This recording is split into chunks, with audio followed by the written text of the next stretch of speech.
पूजा बोली, आप कैसे किसी को सुधार सकते हो?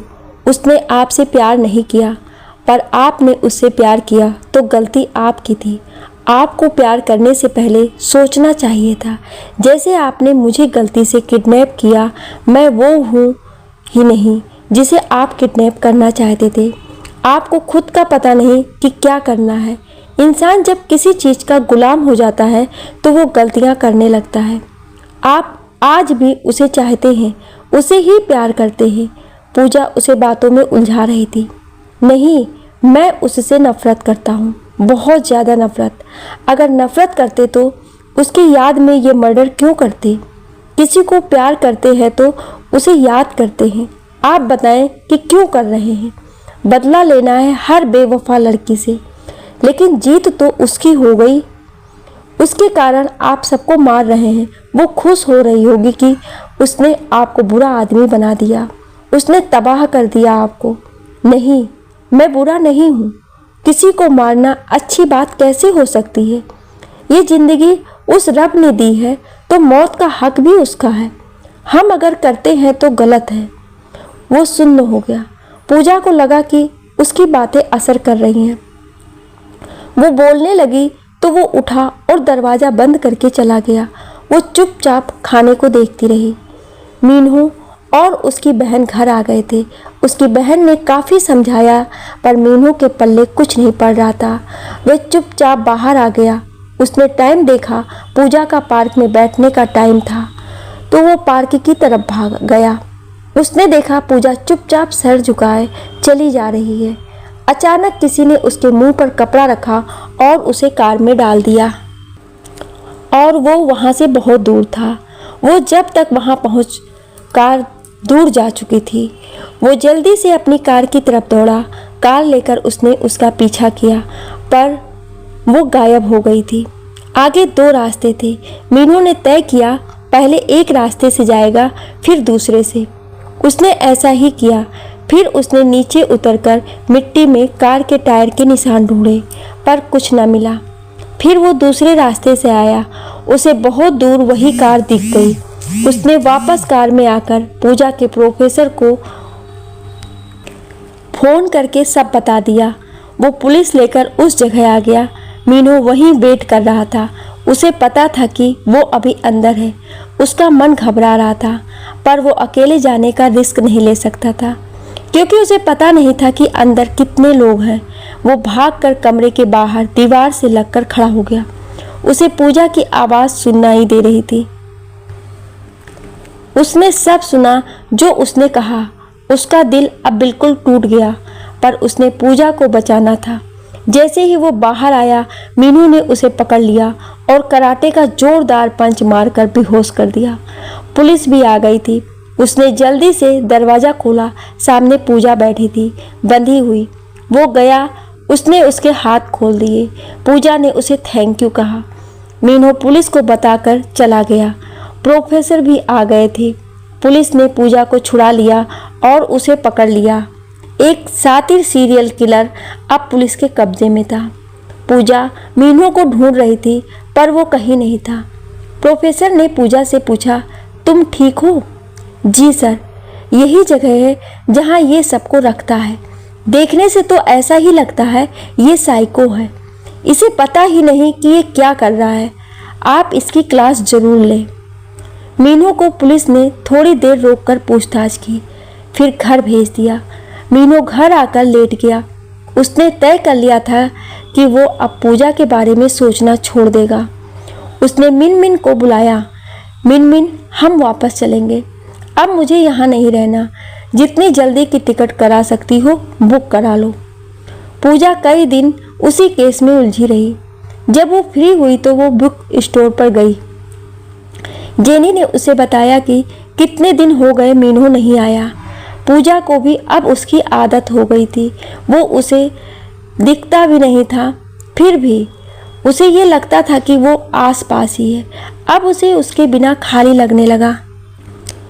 वो उसके एकेडमी गई, वहाँ नहीं था। उसे पता चला कि वो सब कुछ बेचकर कोरिया वापस चला गया। पूजा को अब एहसास हुआ कि वो भी उसे चाहती है। मीनू को गए हुए काफ़ी समय हो गया था, पर पूजा को वो अब हर जगह दिखने लगा था। वो बुक स्टोर जाती तो उसे बाहर उसी बेंच पर बैठा दिखता जहाँ वो बैठा रहता था। पूजा को लगा कि वो पागल हो जाएगी। उसने खुद को संभालने की कोशिश की। उसने अपनी पढ़ाई पूरी कर ली थी। उसने प्रोफेसर के साथ 1-2 केस और सॉल्व किए, पर उसका मन नहीं लग रहा था। एक दिन प्रोफेसर उसे बताता है, पूजा, एक केस मिला है, वो भी सीरियल किलर है, पर वो कोरिया में है। मुझे केस के सिलसिले में वहाँ जाना पड़ेगा, पर यहाँ का वो पॉल मर्डर केस अभी सॉल्व नहीं हो पाया है। सोच रहा हूँ उसे मना कर दूँ। सर, अगर आप ठीक समझे तो कोरिया मैं चली जाती हूँ। तुम? हाँ, अगर तुम कर सको तो ठीक है, मगर अपना ध्यान रखना, पिछली बार की तरह कुछ गलत ना हो। अपनी सेफ्टी पहले देखना, समझी? ठीक है सर। ओके, मैं उन्हें तुम्हारी डिटेल भेज दूंगा, और ये लो केस की डिटेल। तुम कल की फ्लाइट से चले जाना। वहाँ तुम्हें ली से हंग मिलेंगे, वो वहाँ तुम्हारी हेल्प करेंगे। अगले दिन पूजा कोरिया के लिए निकल पड़ी।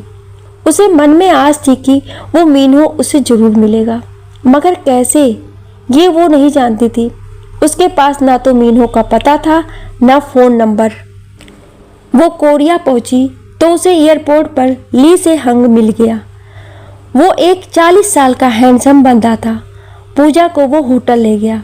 उसने कहा, आज आप आराम कीजिए, कल बात करते हैं। उसके जाने के बाद पूजा केस स्टडी करने लगी। केस एक साइको बंदे का था। वो जवान लड़कों का मर्डर करके उनके टुकड़े करके अलग अलग जगह फेंक देता था। किसी को ये समझ नहीं आ रहा था कि जब वो मार ही देता था तो टुकड़े क्यों करता था। अब तक उसने 6 लोगों को मारा था। पूजा ध्यान से केस समझ रही थी। टुकड़ों से पता चल रहा था कि वो 100 के 10 टुकड़े ही करता था, न कम न ज़्यादा। पूजा केस स्टडी करके बाहर घूमने निकल गई। कोरिया बहुत ही अलग देश है। यहाँ पर लड़कियों की लड़कों जैसी ही आज़ादी है। सभी मर्जी के मालिक हैं, पर माँ बाप की भी मानते हैं। पूजा इधर उधर देख रही थी, शायद कहीं मीनू ही नजर आ जाए, पर उसकी किस्मत इतनी अच्छी नहीं थी। वो गंगनम में थी और मीनू सियोल में रहता था। रूम में वापस आकर उसने लैपटॉप पर मीनू का नाम डाला और उसे ढूंढना शुरू किया। उसमें कितने ही मीनू आ गए। तब उसने किम मीनू लिखा तो उसमें मीनू मिल गया। उसने उसका पता और फ़ोन नंबर नोट कर लिया। अगले दिन मिस्टर ली एक लड़की को साथ लेकर आए। ये जंग सो मिन है, ये आपकी असिस्टेंट है। ये केस में आपकी हेल्प करेगी। आपको बाहर लोगों से कम्युनिकेट करने में दिक्कत ना हो, इसलिए इसे साथ रख लीजिएगा। ओके, मैं आपको मिस सो कह सकती हूँ? ज़रूर, आप कह सकती हैं। वो फिर शहर में मर्डर साइट पर पहुँच गई। उन्होंने वहाँ सब कुछ देखा, पर कुछ भी पल्ले नहीं पड़ रहा था। फिर वो मिस्टर ली के पास पुलिस स्टेशन गए। वहाँ पर केस फाइल्स चेक की।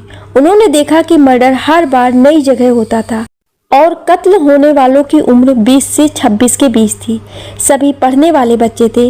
उनका आपस में कोई लिंक भी नहीं था। पूजा बहुत ही कंफ्यूज हो गई थी। वो बार बार केस को स्टडी कर रही थी, पर कोई कड़ी सामने नहीं नजर आ रही थी। फिर उसने देखा कि जो तीसरा विक्टिम था वो एक सिंगर का फैन था। वो उसके म्यूजिक शो से आ रहा था जब उसका मर्डर हुआ। उन्होंने जब ये लिंक निकालना चाहा तो उन्हें पता चला कि सभी किसी न किसी सिंगर के फैन थे और सिंगिंग शो से वापस आ रहे थे। जब उनके मर्डर हुए, अब उन्हें एक लिंक मिल गया था कि मर्डर को सिंगिंग से नफरत है, पर ये लोग ही क्यों? पूजा ने सारी डिटेल्स मिस्टर ली को बताई। उसने कटे टुकड़ों को देखकर आइडिया लगा लिया था कि मर्डर कोई लड़की है। फिर उसने प्रोफेसर से डिस्कस की। अब वो अगले म्यूजिकल नाइट की वेट कर रहे थे, जो 2 दिन बाद थी। पूजा भी उस म्यूजिकल नाइट में गई। वो हैरान रह गई जब उसने देखा कि सिंगर मीनू है। वो भीड़ में बस मीनू को ही देख रही थी। वो उसे मिलने के लिए स्टेज के पीछे पहुंच गई। वहां उससे मिलने के लिए बहुत लोग खड़े थे। जैसे ही मीनू बाहर आया, सारे उससे ऑटोग्राफ लेने के लिए उस पर टूट पड़े। वो भी आराम से सबको ऑटोग्राफ दे रहा था। जिस लड़के ने सबसे पहले ऑटोग्राफ लिया वो खुशी से बाहर जा रहा था। पूजा ने मिस्टर ली को खबर दी। उसने भी हाथ बढ़ाया और मीनू से ऑटोग्राफ मांगा। मीनू ने पूछा, नाम बताइए। पूजा। मीनू ने एकदम सर उठाकर देखा तो सच में पूजा थी। वो उसे देखते रह गया। इतने में बाहर गोली चलने की आवाज़ आई और मीनू को उसके सिक्योरिटी वाले कवर करके अंदर ले गए। वो पीछे मुड़कर पूजा को देख रहा था। पूजा भी भरी आंखों से उसे देख रही थी। भगदड़ में उसे याद आया कि बाहर गोली चली है, तो भागकर बाहर आई। पुलिस वाले एक वैन को घेरे खड़े थे। पूजा माइक के पास गई और बोली, देखो, यहाँ से तुम बचकर नहीं निकल पाओगी। तुम मारी जाओगी। तुम्हारी माँ का क्या होगा? अगर तुम खुद को पकड़वा देती हो तो हम तुम्हें वादा करते हैं कि तुम्हारी माँ को बचा लेंगे। पूजा जो भी इंग्लिश में बोल रही थी, मिस सो कोरियन में ट्रांसलेट कर रही थी। मीनू कमरे में था। उसने पूजा की आवाज़ सुनी तो वो भी खिड़की पर आ गया। तब वैन का दरवाज़ा खुला। उसमें से वो लड़का जिसने पहला ऑटोग्राफ लिया था बाहर गिरा, क्योंकि वो बेहोश था। फिर एक 30 साल की लड़की बाहर आई। उसने हाथ ऊपर किए हुए थे। उसके चेहरे पर कोई सिकन नहीं थी। उसने पूजा की तरफ देखकर कहा, आपने कहा है कि मेरी माँ को ठीक करेंगी, तो मैं खुद को गिरफ्तार कराती हूँ। पूजा ने कहा, हाँ, हम तुम्हारी माँ का इलाज कराएंगे। पूजा ने मिस सो को देखा तो उसने अपनी भाषा में उस लड़की को बता दिया। उस लड़की ने गन फेंक दी। वो बोली, मुझे वो लड़की पूजा ही पकड़े। पूजा मान गई। पूजा जैसे ही उसके पास गई, उसे पकड़ने लगी। उस लड़की ने पूजा की गर्दन पर चाकू रख लिया। मीनू ने ऊपर से पहले ही देख लिया था कि लड़की ने हाथ में चाकू छुपाया हुआ है। वो उसी वक्त ऊपर से भागकर नीचे आया, पर उसके नीचे पहुंचने से पहले ही उसने अपने काबू में कर लिया था। वो बोली, तुम लोग मुझे पागल समझते हो? मैं खुद को तुम्हारे हवाले कर दूंगी, तो तुम लोग मेरी माँ का इलाज क्यों कराओगे? अब जब तक मेरी माँ का ऑपरेशन नहीं होता, ये मेरे साथ रहेगी। नहीं, तुम इसे छोड़ दो। तुम्हें मुझसे बदला लेना है, तुम मुझे पकड़ लो। मीनू बोला, तुम हर बार मेरे पहले फैन को पकड़कर मार देती हो। इससे अच्छा है तुम मुझे ही मार दो। मीनू बोला। पूजा ने उसकी तरफ देखा। उसे समझ नहीं आ रहा था कि वो क्या कह रहा है, पर उसे लगा कि उसने अपने दिल की बात मीनू को अब ना कही तो फिर कह नहीं पाएगी। वो बोली, मीनू, मैंने तुम्हें बहुत ढूंढा। तुम मुझे बताए बिना क्यों आ गए? मैं तुम्हारे बिना पागल हो गई थी। क्या तुम मुझे ढूंढ रही थी? मुझे पता होता तो मैं आता ही क्यों? वो बात करता करता पूजा के नज़दीक आ रहा था। पूजा ने देखा लड़की का ध्यान मीनू पर है। वो एकदम से घूमी और पलट कर लड़की के हाथ पीछे से पकड़ लिए। उसने बहुत जोर मारा, पर पूजा ने भी मीनू से कराटे सीखे थे। उससे छूटना मुश्किल था। पुलिस ने उस लड़की को गिरफ्तार कर लिया। पूजा ने मीनू को गले लगा लिया। उसे मीनू से मिलकर एहसास हुआ कि वो उसे कितना मिस कर रही थी। मीनू को यकीन नहीं हो रहा था कि पूजा यहाँ आ गई है और ये सब कह रही है। मिस सो ने पूजा को बुलाया और कहा, मैडम, पूजा चलो, पहले पुलिस स्टेशन जाकर मिस्टर ली की हेल्प कराएं। ओह मीनू, मुझे जाना होगा। हम बाद में मिलते हैं। मैं पहले काम कराऊं? ये लो मेरा फ़ोन नंबर, कांटेक्ट कर लेना। मीनू ने उसके फ़ोन में अपना नंबर फीड कर दिया। पूजा मिस सो के साथ पुलिस स्टेशन चली गई। पुलिस ने मर्डरर से पूछताछ की। उसने बताया, मेरे पापा सिंगर थे। मेरी माँ उसके हर शो पर सबसे पहले ऑटोग्राफ लेती थी। मेरे होने के बाद पापा ने इसे धोखा दिया। उसने किसी और फैन के साथ शादी कर ली। माँ पागल हो गई। उसे देने के लिए मैं हर पहले ऑटोग्राफ लेने वाले को पकड़ती थी।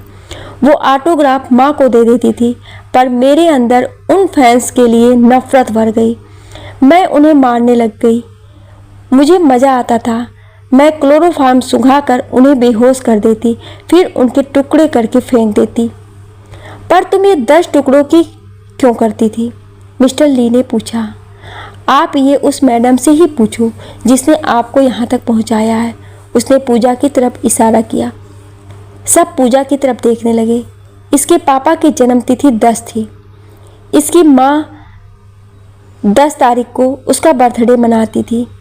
इससे चिढ़कर वो उनके 10 टुकड़े करती थी, राइट? सब हैरान हो गए जब वो लड़की ने हाँ कहा। मिस्टर ली ने पूजा से पूछा, आपको इसकी माँ के बारे में कैसे पता चला?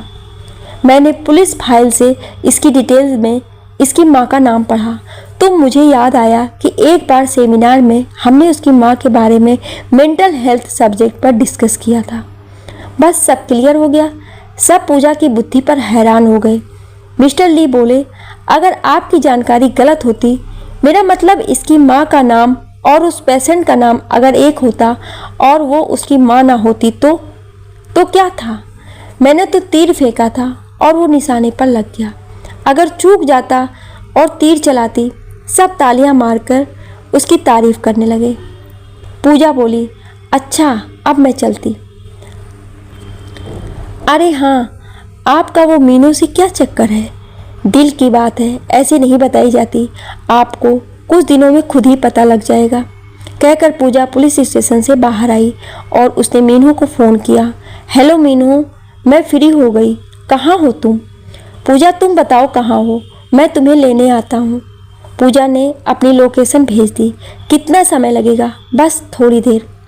पूजा वेट ही कर रही थी, सामने से मीनू की कार आ गई। उसने पिछली सीट का दरवाज़ा खोला और पूजा को बिठा लिया। कार में घुसते ही मीनू ने उसे बाहों में भर लिया और बोला, आप कहो पूजा, जो तुम उस वक्त कह रही थी, जो सुनने के लिए मेरे कान तरस गए। अब मैं क्या कहूँ मीनू, तुम्हारे जाने के बाद मुझे पता चला कि मैं तुम्हें कितना चाहती हूँ। मेरा वहाँ जीना मुश्किल हो गया था। मैं जहाँ देखती थी मुझे तुम नज़र आते थे। हर घड़ी लगता था तुम मेरे साथ हो। मैं अकेले में तुमसे बातें किया करती थी। मुझे लगने लगा था कि मैं पागल हो जाऊंगी। कहकर उसने मीनू को कसकर पकड़ लिया और रोने लगी। मीनू की आंखें भी नम थी। वो भी रोते हुए बोला, पूजा, मैं बहुत मुश्किल से वहाँ से आया था। बहुत कोशिश की तुम्हें भूलने की, पर मैं भूल ना सका। तुमने उस दिन जो बातें कही उससे मेरा दिल बिल्कुल टूट गया था। मैंने तो मरने की भी सोची पर मर नहीं पाया। मीनू, उस दिन मैंने जो भी कहा उसका वीडियो मुझे उस किलर ने दिखाया तो मुझे एहसास हुआ कि मैंने तुम्हारे साथ क्या किया। मैंने खुद को बहुत कोसा, तुम्हें बहुत ढूंढा पर कुछ नहीं हुआ। आज तुम मिले हो, अब अलग मत होना वरना मैं मर जाऊंगी। नहीं, अब हम कभी जुदा नहीं होंगे। मरने की बात कोई नहीं करेगा। वो दोनों एक दूसरे के गले लगे बोले जा रहे थे। दोनों को पता नहीं था कि उनके पीछे एक काली कार कब से उनका पीछा कर रही थी। वो लोग मीनू को पहाड़ी वाले रिसोर्ट की तरफ जा रहे थे। दोनों अपनी बातों में मस्त थे। रास्ता सुनसान और पहाड़ों से भरा हुआ था। पीछे वाली कार ने उन्हें टक्कर मार दी। कार पहाड़ी से लुढ़क गई। मीनू की तरफ का दरवाज़ा खुल गया। वो ऊपर ही गिर गया, जबकि पूजा कार के साथ खाई में गिर गई। कार आग की लपटों से भभक उठी। मीनू ऊपर गिरा हुआ नीचे गिरती जलती हुई कार को देख रहा था। वो अपना सर पटक रहा था और पूजा को आवाज़ मार रहा था। फिर वो बेहोश हो गया। 1 साल बाद मीनू अपने पापा का बिजनेस संभालने लगा था। उनकी किम फिल्म प्रोडक्शन कंपनी थी, जिसका नाम उसने अब पूजा फिल्म प्रोडक्शन कंपनी PFPC रख लिया था।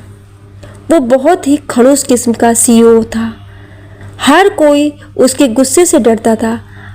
उसने हंसना भी भूल गया था। उनकी कंपनी में वैकेंसी निकली। मीनू की सेक्रेटरी की पोस्ट के लिए मीनू खुद ही इंटरव्यू ले रहा था। कई लड़कियां आईं, मीनू को कोई पसंद नहीं आ रही थी। फिर एक लड़की आई, वो आकर मीनू के सामने सीट पर बैठ गई। मीनू ने कोरियन भाषा में पूछा, तुम्हारा नाम क्या है? सर, मेरा नाम ली सुन ही है। सब मुझे सुन ही कहते हैं। मीनू उसकी तरफ हैरानी से देखने लगा। न सिर्फ लड़की के बोलने का स्टाइल बल्कि उसके हाव भाव भी पूजा जैसे लग रहे थे। पर यह लड़की कोरियन है। इसका चेहरा बिल्कुल कोरियन लोगों जैसा है। छोटी छोटी आंखें, चपटा नाक और नाम भी तो कोरियन है। मीनू ने पूछा, आपकी क्वालिफिकेशन? मैंने साइकोलॉजी में मास्टर्स की है। ये सुनकर मीनू फिर हिल गया। साइकोलॉजी? तो पूजा ने भी की थी। उसने आगे कुछ नहीं पूछा और उसे वापस भेज दिया। उसने पूछा, सर रिजल्ट कब मिलेगा? यू आर सिलेक्टेड, कल से मेरे ऑफिस आ जाना। थैंक यू सर, वो खुशी से कहती हुई चली गई। मीनू ने उसका फॉर्म निकालकर पढ़ा। वो दूर किसी पहाड़ी गांव से थी। उसकी फैमिली में उसके अलावा उसके माता पिता और एक छोटा भाई था। ये 25 साल की थी। मीनू ने सोचा अगर पूजा जिंदा होती तो इसी उम्र की होती। सुनिधि ने फिर बाहर आकर अपने घर फ़ोन किया। मुझे बहुत बड़ी कंपनी में काम मिल गया है।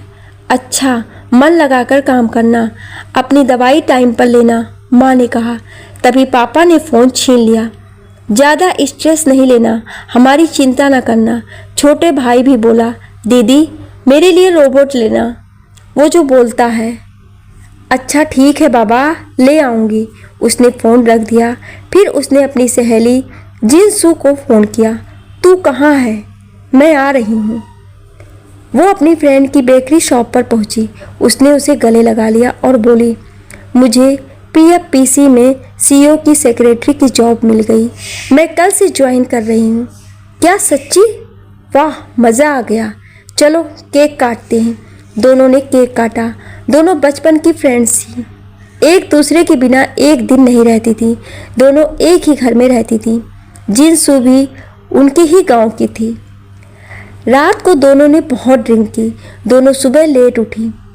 सुनिधि जब उठी तो ऑफिस के टाइम में आधा घंटा ही रह गया था। वो जल्दी जल्दी तैयार होकर ऑफिस पहुंची। वो भागती हुई जा रही थी कि मीनू से टकरा गई। मीनू ने उसकी बाह पकड़कर उसे गिरने से बचा लिया। मीनू को ऐसी फीलिंग आई कि उसने पूजा की बाह पकड़ी है। उसने उसकी बाह नहीं छोड़ी। वो बोली, थैंक यू सर। उसने नहीं छोड़ा। वो फिर बोली, थैंक यू सर, मैं अब नहीं गिरती। उसने कहा, और यू अपनी बाह की तरफ देखा। तब मीनू को एहसास हुआ कि उसने उसे पकड़ रखा है। उसने झट से उसे छोड़ दिया और लिफ्ट में चला गया। मीनू अपने कमरे में आकर बैठ गया। वो सोचने लगा कि सुनिधि क्यों मुझे पूजा जैसी लगी, क्यों उसका टच मुझे पूजा की याद दिलाता है। ये मुझे क्या हो गया है?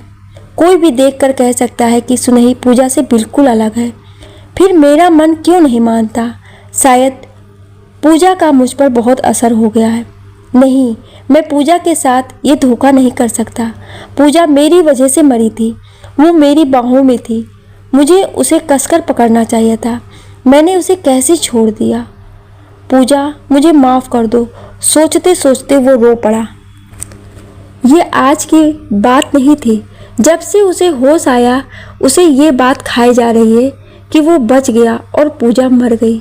शुरू में जब इसे पता लगा कि पूजा मर गई है तो इसने ना जाने कितनी बार मरने की कोशिश की, पर हर बार इसे कोई ना कोई बचा लेता।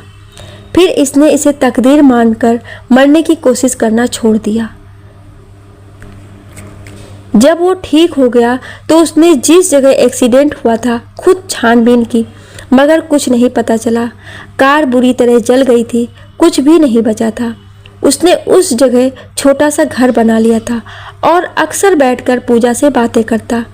जिस दिन वो हादसा हुआ वो दिन वो दोनों बहुत खुश थे। आने वाले जीवन के सपने देख रहे थे और फिर वही दिन उनके जीवन का सबसे बुरा दिन बन गया। मीनू अपने ही ख्यालों में बैठा था कि दरवाज़ा खुला और सुनिधि ने पूछा, मैं आई कम इन सर? मीनू ने अपना मुंह पोंछा, फिर बोला, कम इन सर, आज 10 बजे मिस्टर ली के साथ मीटिंग है। ओके, ऐसा करना इनको काफ़ी पसंद है। उनके आते ही ले आना। वो ज़्यादा देर नहीं बैठते। ठीक है सर। सर आप क्या लेंगे? मुझे नहीं चाहिए, अब तुम जाओ।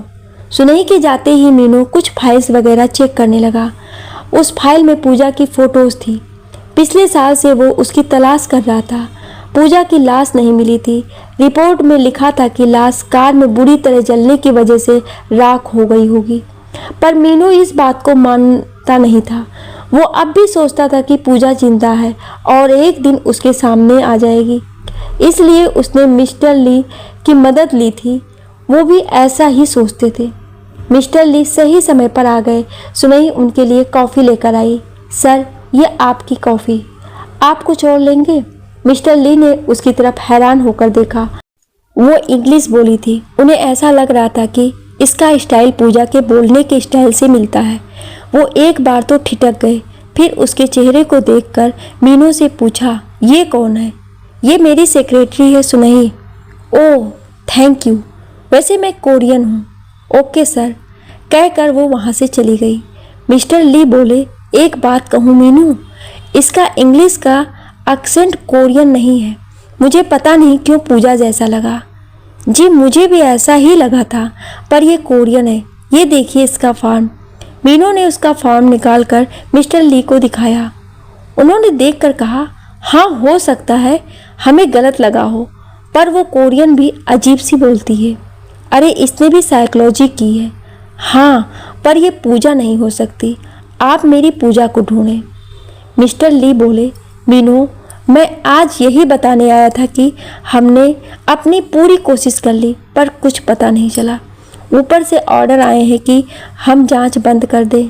ठीक है, जैसा आपको ठीक लगे। अब मुझे भी लगने लगा है कि पूजा नहीं है, कहकर मीनू ने अपने दिल पर हाथ रख दिया। मिस्टर ली उठ खड़े। उन्होंने मीनू के कंधे पर हाथ रखकर सांत्वना देते हुए बोले, हमने पूरी कोशिश की। मीनू शाम को अपनी कार लेकर उसी पहाड़ी पर पहुंच गया जहां उनका एक्सीडेंट हुआ था। मीनू ने वहां जगह लेकर घर बना लिया था। मीनू ने पूजा की याद में वहां फूल लगाए थे।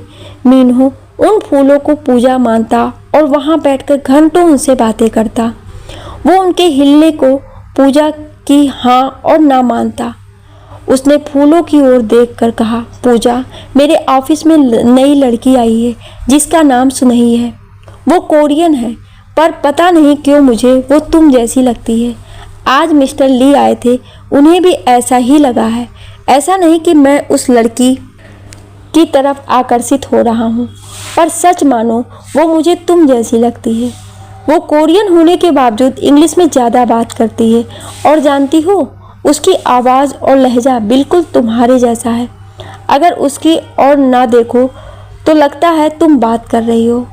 पूजा, मुझे बताओ, मैंने उसे रखकर कोई गलती तो नहीं की? हवा से फूल हिलने लगे। वो बोला, ठीक है, अगर तुम मानती हो कि मैंने गलती नहीं की तो नहीं की होगी। उसने कनाडा से वापस आकर पूजा के लिए हिंदी बोलना सीखा था। पूजा ने एक बार उसे बताया था कि वो गज़ल सिंगर जगजीत सिंह की फ़ैन है, तो उसने जगजीत सिंह की सारी गज़लें याद की, पर किस्मत ने उसे मौका ही नहीं दिया। गज़लें तो दूर, वो पूजा को ये भी बता नहीं पाया कि उसने उसके लिए हिंदी सीखी है। अब यहाँ अक्सर वो जगजीत की गज़लें गाया करता था। आज भी वो गाने लगा, कभी खामोश बैठोगे, कभी कुछ गुनगुनाओगे, मैं उतना याद आऊँगा मुझे जितना भुलाओगे।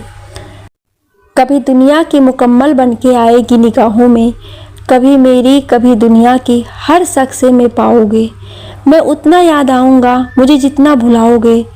कहीं पर भी रहें हम तुम, मोहब्बत फिर मोहब्बत है, तुम्हें हम याद आएंगे, हमें तुम याद आओगे, मैं उतना याद आऊँगा मुझे जितना भुलाओगे।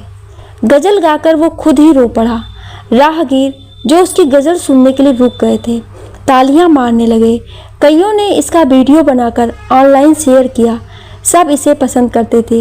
इंडिया में भी वो मशहूर हो गया था।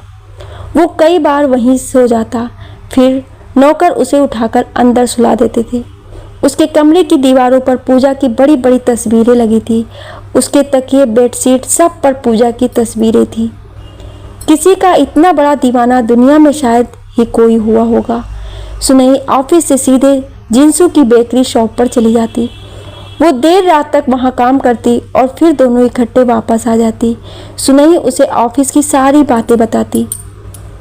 उसने उसे बताया, पता है आज मैं जल्दी जल्दी भागकर जा रही थी कि मीनू सर से टकरा गई।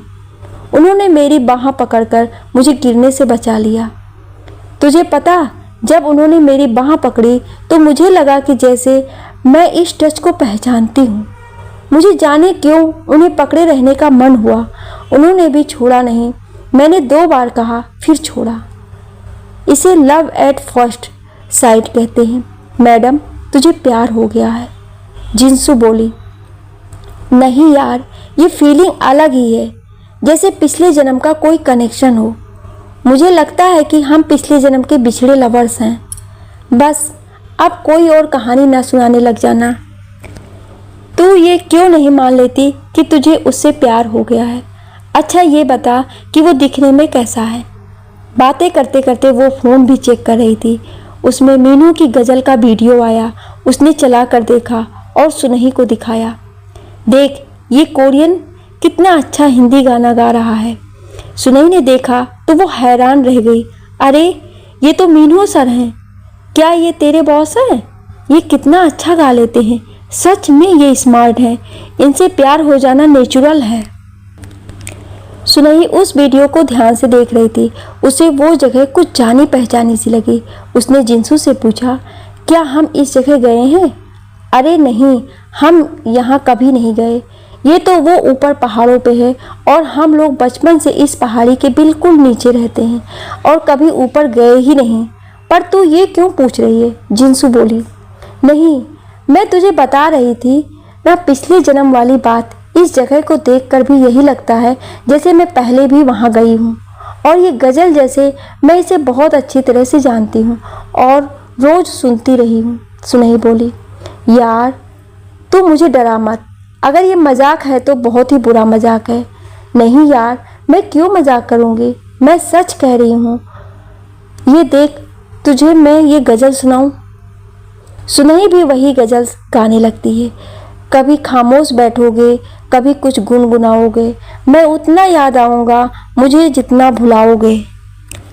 जिनसू बिल्कुल हैरान हो जाती है। वो कहती है, सुनही तुझे ये भाषा कैसे आती है?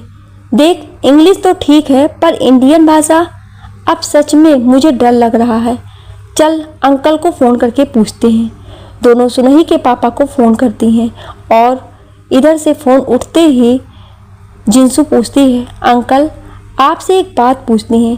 क्या आप कभी इंडिया गए हैं या कभी कोई इंडियन गाना सुनाया है?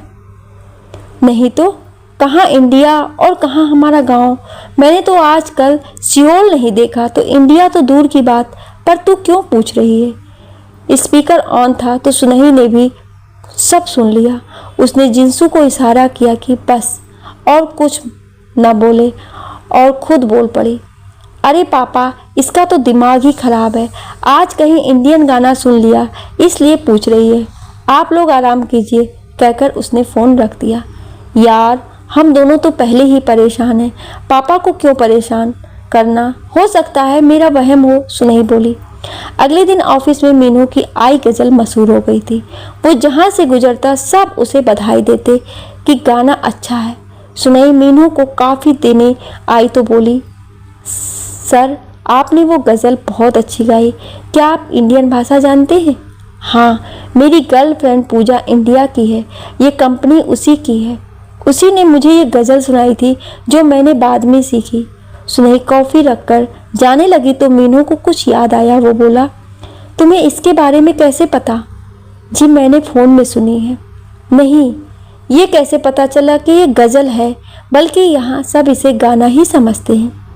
जी वो बस पता लग गया, कह के वो बाहर आ गई। वो इसे क्या बताती? फिर बता भी देती तो क्या वो विश्वास करता? वो अपने कमरे में आकर बैठ गई। मीनू फ्री बैठा था। उसने मदर किरण को फ़ोन किया। मदर, सब कैसा है? ठीक है बेटा, तुम बताओ कैसे हो? शादी किया या नहीं? नहीं मदर, जिससे शादी करनी थी वही छोड़कर चली गई। तो अब किससे शादी करनी? ऐसा नहीं कहते बेटा, अगर तुम दुखी होगे तो वो भी दुखी होगी। मदर, मैंने फ़ोन इसलिए किया है कि 2 महीने बाद हमारी कंपनी की एनिवर्सरी है। अगर आप आओ तो मुझे खुशी मिलेगी। टिकट मैं भेज दूंगा। ठीक है बेटा, तुमने हम सब के लिए इतना किया है, मैं ज़रूर आऊँगी बेटा। सुनही ने जब मीनू को अकेला देखा तो वो उनके पास आई। उसने पूछा, सर मैं आपसे कुछ पूछ सकती हूँ? हाँ पूछो, क्या बात है? सर मैंने आपका वीडियो देखा। आप जिस जगह बैठे हैं वो कौन सी जगह है? वो बुरा समन पहाड़ी है। यहाँ मेरा घर है। पर तुमने क्यों पूछा? ऐसे ही सर, जगह अच्छी लगी इसीलिए पूछ लिया। मीनू अपना काम निपटा कर चला गया। वो सारा दिन ऐसे हो बैठ कर आ जाता था। वो अब दोस्तों से भी मिलता नहीं था। आज उसकी बहन ने फ़ोन करके उसे घर बुलाया था। वो घर पहुंचा तो माँ के साथ मिनमिन उसका इंतज़ार कर रही थी। एक लड़की सुहा माँ के साथ बैठी थी। वो आकर बैठ गया। बेटे, सुहा को तो जो जानता ही है, उसकी माँ चाहती है कि तुम दोनों की शादी करा दे। ये काफ़ी अच्छी है और हम दोनों को तो पसंद है। मीनू की माँ बोली। माँ, एक बार आपको बता तो दिया कि मेरी शादी हो चुकी है। मैं दूसरी शादी कैसे कर सकता? पूजा मेरी वाइफ है और वही रहेगी। आप यूं ही किसी को लाकर मुझे दिखाया ना करो। और मिनमिन, तू माँ को समझा नहीं सकती? मीनू गुस्से से बोला। वो बोलकर वापस आ गया। उसने किसी को बोलने का मौका नहीं दिया। उसके जाते ही मिनमिन बोली, मैंने आपको पहले ही कहा था, पर आप मेरी सुनती ही नहीं हो। सुनही जिंसू की बेकरी में आ गई थी। वो लोग अपना काम कर रहे थे कि मिनमिन वहाँ आई। काउंटर पर सुनही थी। उसने पूछा, कहिए आपको क्या चाहिए? मुझे एक केक चाहिए, वनीला फ्लेवर का, और ऊपर से पिंक कलर की क्रीम हो। उस पर लिखना है आई एम सॉरी। ओके, आपकी चॉइस बिल्कुल इसकी चॉइस जैसी है। इसे भी ऊपर से पिंक लेकिन अंदर वनीला फ्लेवर पसंद है। ऐसे पसंद वाले यहाँ कम ही लोग आते हैं। जिंसू बोली। ओह, ये मेरी पसंद नहीं है। असल में मेरा भाई नाराज है। ये उसके लिए है। मेरी भाभी थी पूजा, उनकी डेथ हो गई है। ये उन्हीं की पसंद है। भाई को मनाने का बस यही एक तरीका है। सुनही को लगा कि कहीं वो मीनू वाली पूजा की बात तो नहीं कर रही है। केक अभी तैयार हो रहा था। मिनमिन वहाँ बैठी वेट कर रही थी। सुनही उसके पास गई और उसने पूछा, क्या आप PFPC के बॉस की बात कर रही हैं? हाँ, क्या आप उन्हें जानती हैं? हेलो, मैं ली सुनही, मीनू सर की सेक्रेटरी। ओह हेलो, दुनिया कितनी छोटी है। आप अभी कह रही थी कि पूजा की डेथ हो गई है, पर मैंने आज ही सर से बात की। वो कह रहे थे कि पूजा मतलब उनकी वाइफ को इंडियन गज़लें बहुत पसंद है। उनकी बातों से लगा ही नहीं कि वो किसी डेथ पर्सन की बात कर रहे हो। सुनही बोली। हाँ, भैया उन्हें बहुत प्यार करते थे। नहीं, अब भी करते हैं। उन्हें यह लगता ही नहीं कि वो मर गई है। ओह, ये एक साइकोलॉजिकल प्रॉब्लम है। इसे आसान भाषा में बर्डन ऑफ लॉस कहते हैं। इसमें हम अपने किसी बहुत प्यारे के मरने के बाद भी ये नहीं मानते कि वो मर गए हैं। क्या आप साइकियाट्रिस्ट हैं? नहीं, पर मैंने साइकोलॉजी पढ़ी है। क्या आप उन्हें ठीक भी कर सकती होंगी? कह नहीं सकती, हाँ कोशिश ज़रूर कर सकती हूँ। मिनमिन उससे बोली। क्या आप मेरे साथ चलेंगी? लेकिन कहीं सर नाराज़ ना हो जाएं। अभी आप जाएं, मैं फिर कभी बात कर लूँगी। फिर कुछ सोच कर बोली, तुम कल ऑफिस आ जाना, फिर बात करते हैं। हाँ, ये ठीक रहेगा। मिनमिन वहाँ से निकलकर सीधे मीनू के घर आई, जो यही इसी शहर में था। मीनू उसे देखते ही बोला, क्या बात है, क्यों आई? अरे भाई, अब माफ़ भी कर दो। मैंने माँ से कहा था, पर माँ नहीं मानी। मैं क्या कर सकती हूँ? अच्छा ये लो, मैं तुम्हारे लिए लेकर आई हूँ। उसने टेबल पर केक रखते हुए कहा। मीनू ने केक की तरफ देखा। वो एकदम पिघल गया। मिनमिन ने उसे केक काट कर दिया। भैया, ये इत्तेफाक की बात बताऊं, मुझे वहाँ कोई सुनही मिली। वो कह रही थी कि वो आपकी सेक्रेटरी है। सुनही कहाँ मिली तुम्हें? बेकरी शॉप में। ये शॉप उसकी फ्रेंड की है। वो ऑफिस से फ्री होकर वहाँ आती है। अच्छी लड़की है ये सुनही। हाँ अच्छी है। मीनू कुछ सोचते हुए बोला। भैया एक बात बताऊं, उसे भी इसी तरह का केक पसंद है। अजीब पसंद है। क्या? मीनू फिर सुनही के बारे में सोचने लगा। मिनमिन के जाने के बाद मीनू बेड पर लेटा पूजा की तस्वीर से बातें कर रहा था। पूजा, मुझे ये सुनही हर बार तेरी याद दिलाती है। उसकी आवाज़ तेरी जैसी है। उसका इंग्लिश बोलने का लहजा भी तेरे जैसा है। आज पता चला कि उसे केक भी वही पसंद है जैसा तुम्हें पसंद था। पता नहीं क्यों वो तेरे जैसी ना होकर भी तेरी जैसी लगती है। अगले दिन ऑफिस में स्पेशल मीटिंग थी। इसमें एनिवर्सरी मनाने के बारे में बताया जाना था। मीटिंग में एक एक करके सब इकट्ठे हो गए तो मीटिंग शुरू हुई। सबने अपने अपने आइडियाज़ दिए। जब मीनू ने सुनैनी से सलाह मांगी तो वो बोली, सर आप अच्छा गा लेते हैं तो क्यों ना आपका एक गाना रखा जाए। ओके ठीक है, मैं गाना गा लूँगा।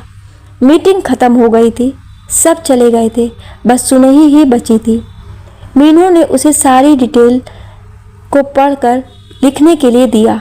सुनैनी ध्यान से पढ़ रही थी और जगजीत की गज़ल गुनगुना रही थी। कुछ ना कुछ तो ज़रूर होना है, सामना आज उनसे होना है। तोड़ो फेंको रखो करो कुछ भी, दिल हमारा है क्या खिलौना है, दिल हमारा है क्या खिलौना है। मीनू ने जब सुना तो उसे एक पल के लिए लगा कि पूजा गा रही है। वो भागकर मीटिंग रूम में आया और उसने कुर्सी पर बैठी सुनैनी को पीछे से गले लगा लिया। पूजा, मुझे पता था तुम आ जाओगे। हमें रब इस तरह जुदा नहीं कर सकता। हम फिर मिलेंगे। देखा, हम फिर मिल गए।